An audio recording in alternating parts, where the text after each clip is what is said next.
Admiral Krix-Valen stood on the bridge of the Dominion's fist, watching the blue marble called Earth rotate lazily through the viewport.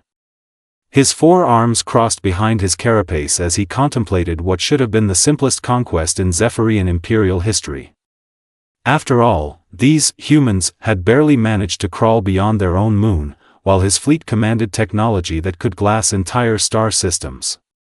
Preliminary scans complete, Admiral, reported Commander Thexmorak, her chittering voice carrying across the bridge's metallic expanse. The planet's mineral wealth exceeds our initial projections by 300%. Rare earth elements, uranium deposits, platinum reserves, it's practically a treasure vault floating in space. Krix-Valen's mandibles clicked in what passed for amusement among his species. Of course it is. The universe has quite the sense of humor, doesn't it? All this wealth wasted on a species that still burns fossil fuels for energy. He gestured toward the tactical display showing Earth's primitive satellite network. Their most advanced weapons are nuclear warheads. Nuclear. Can you believe it? We were using those as mining tools 5,000 years ago. The bridge erupted in the Zephyrian equivalent of laughter, a sound like grinding metal mixed with insect wings. It was enough to make even the most hardened warrior's scales crawl, but to them, it was pure mirth. Sir, interrupted Lieutenant Vexgoran from the communication station, we're receiving transmissions from the surface. Multiple languages, but our translation matrices are adapting quickly. They seem to be arguing among themselves about something called first contact protocols. First contact protocols. Krix-Valen's laugh was particularly harsh. How adorable. They think this is some kind of diplomatic meeting. He turned to face his crew, all 47 sets of compound eyes now focused on him. Let me save them the trouble of their little debates. This isn't first contact, it's a foreclosure notice. The Admiral activated the ship's broadcasting system, his voice now carrying to every vessel in the invasion fleet. Attention, fleet commanders. Operation Golden Harvest begins in exactly 72 Earth hours. That should give the humans enough time to panic, pray to whatever primitive deities they worship, and maybe write a few tearful goodbye messages to their loved ones. How thoughtful of us.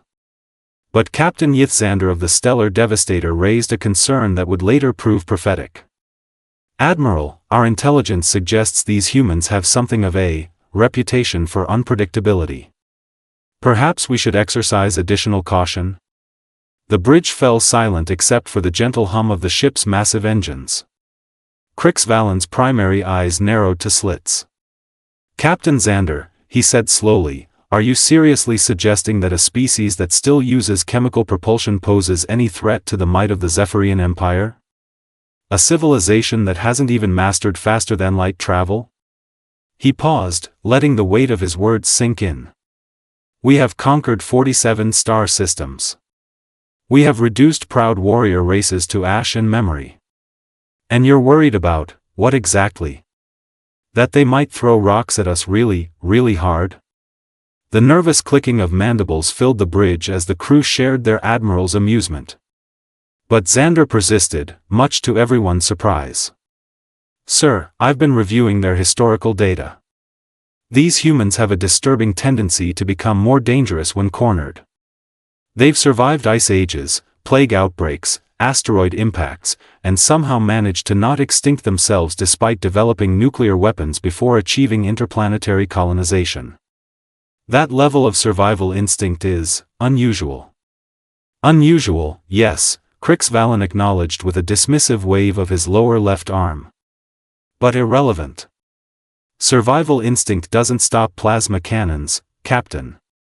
And it certainly doesn't generate energy shields or deflect quantum torpedoes.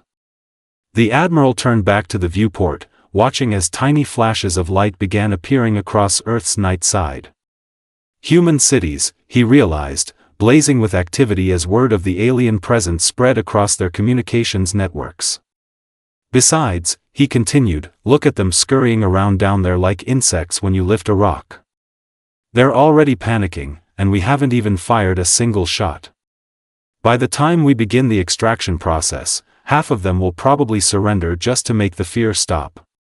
Commander Krix-Valen approached with a data pad, her movements precise despite her obvious excitement. Sir, our cultural analysis team has completed their assessment of human military capabilities.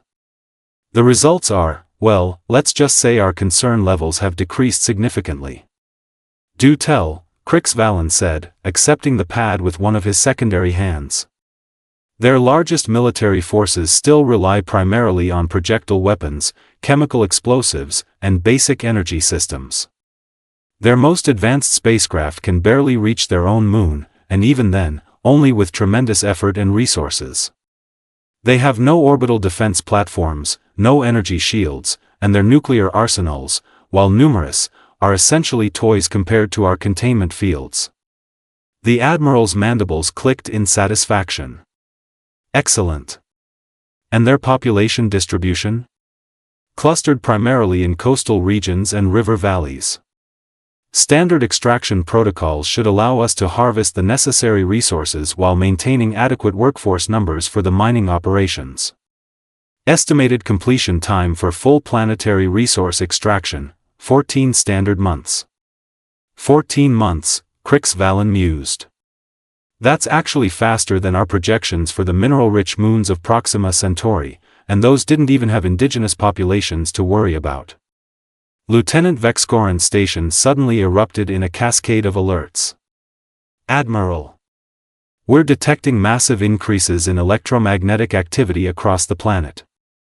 Communication satellites are operating at maximum capacity, and there appears to be significant military movement on all continents. Let me guess, the Admiral said dryly, they're mobilizing their armies to defend against us. How quaint. It's like watching children play war with sticks and stones. But as the hours passed, something began to nag at Krix-Valen's consciousness. The human response wasn't quite what he'd expected. Instead of the usual pattern of surrender negotiations or desperate pleas for mercy that characterized most pre-contact civilizations, Earth's activity seemed to be coordinating. Sir, reported Commander Krix-Valen, our monitoring stations are detecting something unusual. The humans appear to be sharing information and resources across national boundaries at an unprecedented rate. They're not just panicking, they're organizing. Organizing what? A strongly worded letter of protest? The Admiral's sarcasm was thick enough to cut with a molecular blade.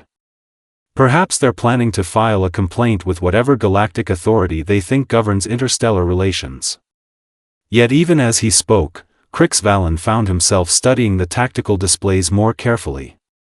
The patterns of movement, the communication bursts, the sudden cessation of what their cultural analysis had identified as normal economic activity, it reminded him of something, though he couldn't quite place what. Captain Xander, he called out, you mentioned their historical data. What exactly did you mean by the disturbing tendencies? Xander's holographic form materialized on the bridge, projected from his ship's position 3,000 kilometers away. Admiral, humans have a documented pattern of rapid technological advancement during periods of existential threat. They call it wartime innovation. In their most recent global conflict, they went from primitive radar systems to nuclear weapons in less than 6 of their years. 6 years? Krix-Valen's voice carried a note of genuine surprise. That's actually quite impressive for a pre-contact species. It gets worse, sir. They've historically shown a willingness to accept massive casualties in pursuit of victory, sometimes sacrificing entire armies to achieve strategic objectives. And they have this concept they call total war, where they redirect their entire civilization's resources toward military production. The Admiral felt the first tiny stirring of something that might have been concern, though he'd never admit it aloud. How long until our strike force reaches optimal bombardment position? 68 hours, sir. And how long until they could theoretically implement significant changes to their defensive capabilities? There was a pause that lasted just a fraction of a second too long. Unknown, sir. But based on their historical patterns, possibly less time than we'd prefer. Krix-Valen turned back to the viewport, watching Earth's rotation bring a new hemisphere into view.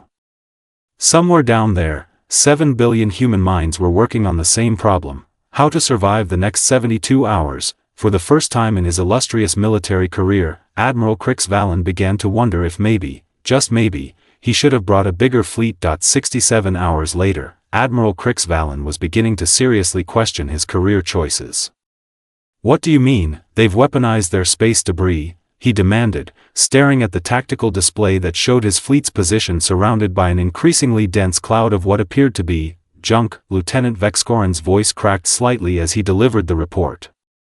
"Sir, approximately 6 hours ago, the humans began launching every available rocket on their planet.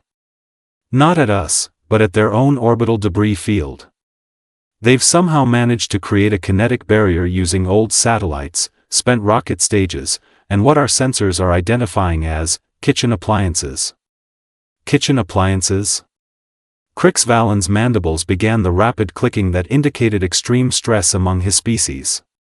"Are you telling me that a species we've dismissed as primitive has turned their garbage into a defensive weapon?"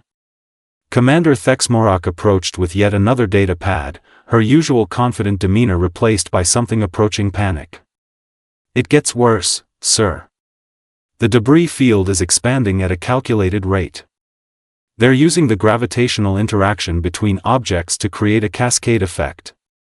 Our navigation computers are struggling to plot safe passage through the field." The Admiral snatched the pad and began reading, his compound eyes widening with each line. "They've turned their entire orbital space into a minefield made of trash. How is that even possible? According to our analysis," Thexmorak continued, "they calculated the exact trajectory needed for each piece of debris to interact with others, creating an exponentially expanding field of high-velocity projectiles. The mathematical precision required for such an operation suggests what?" Krix-Valen snapped. "Suggests we may have underestimated their computational capabilities, sir." Captain Xander's hologram flickered to life, his usually steady voice carrying notes of genuine alarm. "Admiral, we're detecting massive energy signatures from the planet's surface. Multiple facilities that our scans initially identified as power generation plants are now reading as something else entirely." "Something else like what?" "Like weapons platforms, sir. Very large weapons platforms." Krix-Valen felt his stomach drop through his boots, which was particularly impressive given that Zephyrians didn't technically have stomachs. "Explain." "Those nuclear power plants? They weren't just generating electricity. The humans have been using them to create fissile material at an industrial scale. Our sensors are now detecting what appears to be several thousand nuclear devices, each significantly more powerful than anything in our intelligence reports." "Several thousand?" The Admiral's voice rose to a pitch that made nearby crew members wince. "Our reports indicated they had fewer than 15,000 nuclear weapons total." "Yes, sir. It appears our intelligence was somewhat outdated. Current estimates suggest they've been quite busy over the past 72 hours." The bridge fell silent except for the increasingly frantic beeping of alert systems. Krix-Valen turned to stare out the viewport, watching as tiny flashes of light continued to bloom across Earth's surface. Each flash, he now realized, represented another rocket launch, another addition to the orbital debris field, another piece of the puzzle he was beginning to understand far too late. "Sir," whispered Vexcoran, "we're receiving a transmission from Earth. It's being broadcast on every frequency simultaneously." "Put it through," Krix-Valen ordered, though part of him really didn't want to hear what the humans had to say. The voice that filled the bridge was calm, measured, and carried just the slightest hint of amusement. It belonged to someone the translation matrix identified as Director Maya Reeves of the Global Defense Coordination Center. "Greetings, Admiral Krix-Valen of the Zephyrian Empire. Yes, we know your name. We know quite a bit about you, actually. Your fleet positions, your weapon capabilities, your tactical preferences, and most importantly, your complete and utter lack of understanding about what you've gotten yourselves into." The Admiral's mandibles began clicking so rapidly they sounded like a malfunctioning printer. How do they know my name? How do they know anything about us? Director Reeves continued as if she could hear his questions. You see, Admiral, you made a critical error in your assessment of our species. You assumed that because we haven't left our solar system, we haven't been watching the stars. For the past 70 years, we've been listening to your communications, learning your languages, studying your technology, and preparing for exactly this moment. Impossible, Krix-Valen breathed. They don't have the technology for interstellar communications interception. Oh, but we do, Reeves replied cheerfully. We just don't advertise it.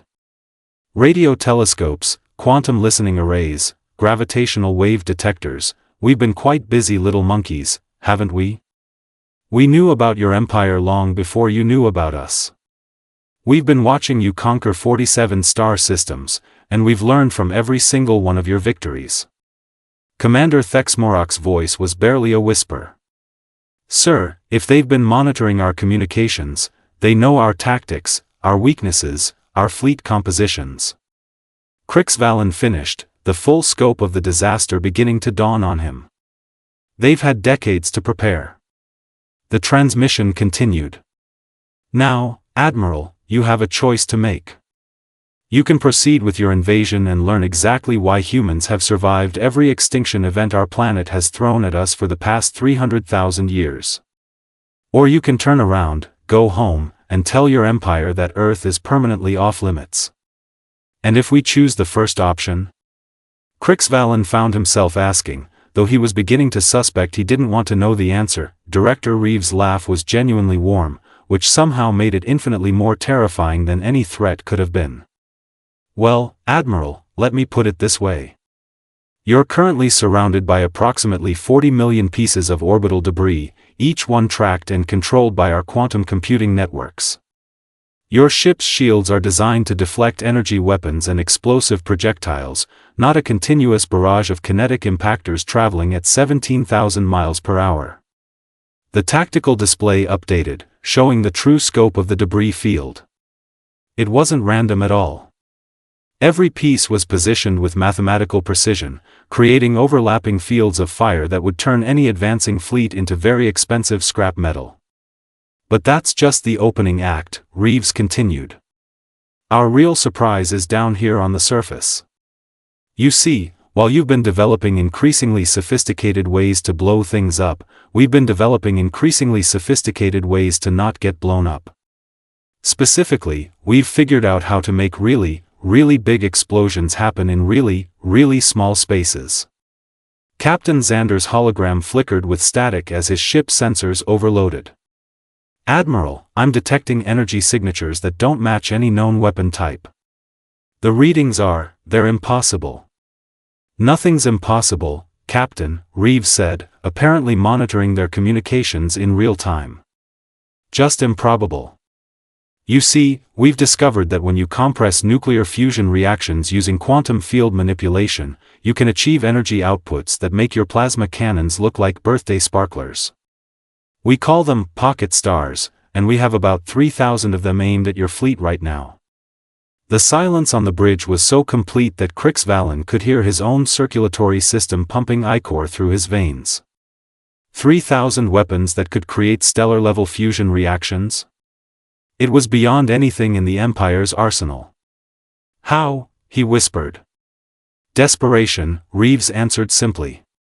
Necessity. The absolute refusal to go quietly into the night. You call it primitive stubbornness. We call it Tuesday. Another alert chimed, and Vexcoran's voice shook as he delivered the latest update. Sir, our quantum sensors are detecting massive spacetime distortions around the planet. The humans appear to have weaponized their gravitational field. They've what? Gravitational manipulation, Admiral, Reeves explained patiently. Another little side project we've been working on. Turns out, when you're facing an extinction-level threat, you get very creative very quickly. We can now generate localized gravity wells strong enough to crush your ships like empty beverage containers.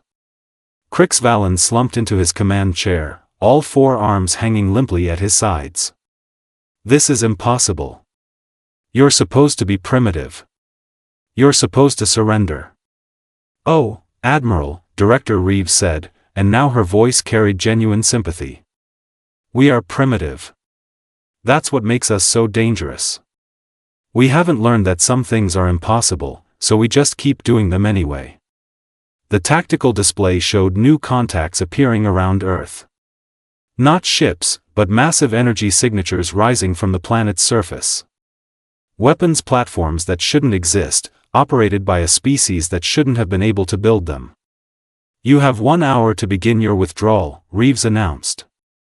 After that, we'll assume you've chosen the educational option, and trust me, Admiral, our curriculum is quite explosive. As the transmission ended, Krix-Valen found himself staring at the blue marble that had seemed so helpless just 3 days ago. Somewhere down there, 7 billion humans were probably laughing at him, and the worst part? He was starting to think they'd earned the right. Signal the fleet, he said quietly. Prepare for immediate withdrawal. Sir? Commander Thexmorak asked, uncertainty clear in her voice. We're leaving, Commander. Before they decide to demonstrate just how educational their curriculum really is. As the Zephyrian fleet began its hasty retreat, Admiral Krix-Valen made a mental note to update the Empire's official first contact protocols.